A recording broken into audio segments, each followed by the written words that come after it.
Chapter 6. True Credentials? Yes, the nightingales say, "Clue in jewel box," Catherine Kovna repeated in her halting English. But that means nothing. It may mean something very important, Nancy corrected her excitedly. Of course, the people of my native land, they have many secrets. Catherine smiled. The remark brought back to Nancy's mind what Mr. Faber had told her about the royal lady's escape from revolutionists, with only the enameled Easter egg and a jewel box.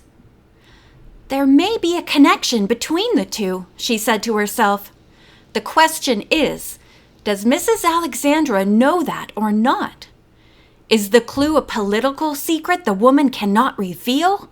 The young detective silently considered the unexplained bits of the strange trail she was following. A pickpocket with a double had accidentally given her a clue to a lost prince. The missing man's grandmother, in turn, knowingly or unknowingly held a carefully guarded secret, judging from the trouble someone had taken to make the nightingale sing. Nancy wondered why she had not heard from Francis Baum. If she could talk with him, some of the pieces of the puzzle might fall into place. Had Baum's landlady failed to deliver her message? "Nancy," said Helen, breaking in on her friend's thoughts, "how would you like to model a new gown at an art and fashion show at the Women's Club? Catherine has agreed to help with the fashion part of the exhibit. A special prize is to be awarded to the designer of the most original and attractive dress." "Of course I'll do it," Nancy promised. "It starts next Thursday. There will be 3 afternoon showings and 1 on Saturday night." "Can you design and make a dress so soon, Catherine?" Nancy asked. "I can try," the other replied. "The fashion show will be a great way to have Catherine's talents recognized," went on Helen. "She ought to win first prize." "I'm thinking of a design now, a modern one, but it have the touch of the Renaissance period," Catherine said dreamily. "An evening dress with a short train." She paused a moment. "Every detail I want correct."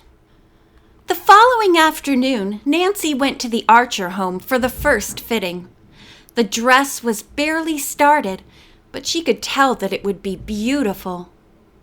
"The blue of the flowered silk exactly match your eyes," Catherine said. "I take a tuck here and I shorten the train.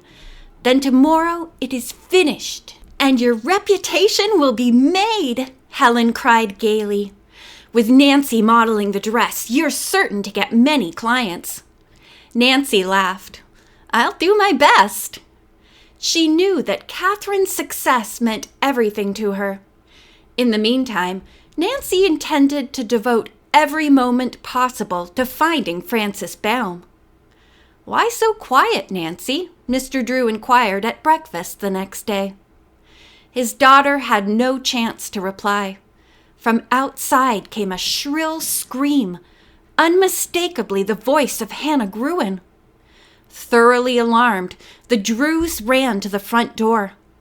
A ferocious-looking German shepherd dog was jumping around and would not let the housekeeper approach the door. "Don't come out!" the woman warned Nancy and her father. "The dog may attack you." At that moment, the animal turned of his own accord and went off. At once, Hannah Gruen gained the safety of the hall. "I was looking for the newspaper when the dog came up behind me and growled," she explained. "I'm sorry I screamed, but the animal frightened me." "I wonder where he came from," said Nancy. The question was answered by the arrival of a young man, who obviously was his master. "Hope Rudy didn't frighten you," the dog's owner apologized. "He broke away from me." The voice struck Nancy as oddly familiar. Then her heart began to beat a little faster. She recognized him as Francis Baum. "Oh, good morning. Aren't you Mr. Baum?" I am, he admitted promptly. And you are Miss Drew, who left a message for me? With difficulty, Nancy controlled her excitement and tried to speak in a calm, casual voice. I have a picture which I think belongs to you. Of a boy in a sailor suit? Yes, apparently it fell from your wallet when it was stolen. I'm certainly glad you found the picture. It's important, Baum replied. Important? Asked Nancy, trying not to show how eager she was to hear his answer. It may get me some relatives and a fortune someday, the man boasted. We'd better go inside, said Mr. Drew. Have you had breakfast? He inquired. Nancy had told her father of her belief that Francis Baum was the long-missing prince. The caller accepted quickly, his dog trailing him inside. Mrs. Gruen set an extra place at the table, all the while eyeing Rudy with suspicion.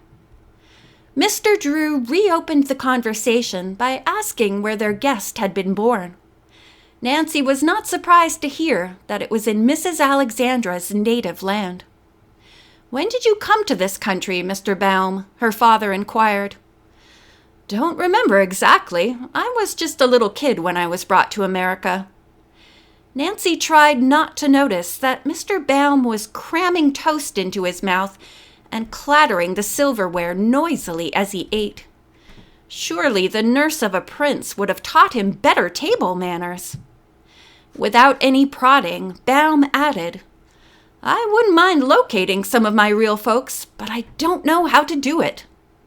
This was Nancy's cue to say that she might be able to help him. But she was rather dismayed to hear herself say in a tone not very friendly, Mr. Baum, if you have proper credentials, if you can actually prove you are the person in the photograph, I can lead you to your grandmother. Honestly? Where is she? He demanded. I can't tell you that until you produce proof of your identity. I don't get it, Francis Baum said. If you think I'm a fake... Oh, I didn't mean to suggest that I doubt you, Nancy corrected hurriedly.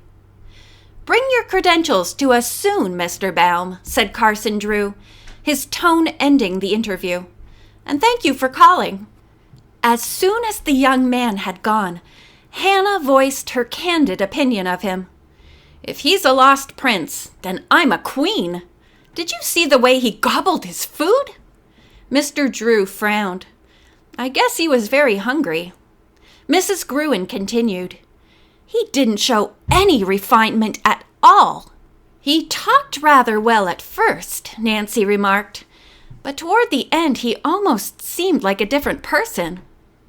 You forgot to give him the lost photograph, Mr. Drew reminded her. I didn't forget, Dad. I decided to keep it until I'm sure of his claims. Then you distrust Baum? Not exactly. I'll admit I don't like him. He doesn't bear the slightest resemblance to the boy in the photograph. Mark my words, Hannah announced flatly. He'll never show up with any credentials. The housekeeper's prediction proved to be wrong. Francis Baum returned, bearing a package which contained a letter written by his former nurse and a small toy lamb with a jeweled collar. Much as she disliked to do so, Nancy felt compelled to invite the young man to stay to lunch. When can I see my grandmother? Francis Baum asked Nancy as he again ate ravenously. Soon, I hope, she replied. I will talk with her today and show her the letter and the toy. Why can't I see her myself? He asked sullenly.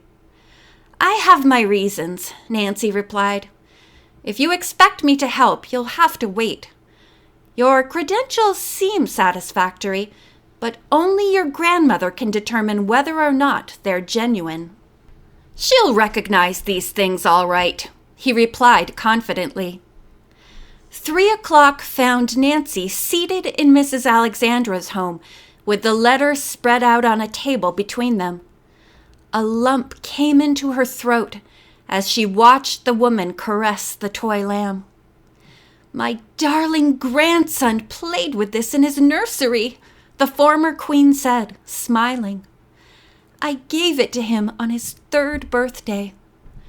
And the letter, can you identify that too? Mrs. Alexandra scanned the worn sheet of paper. Yes, this is the handwriting of my grandson's faithful nurse, Nada. The young man is my lost Michael. Have him pack his belongings at once and come here to live. End of chapter 6.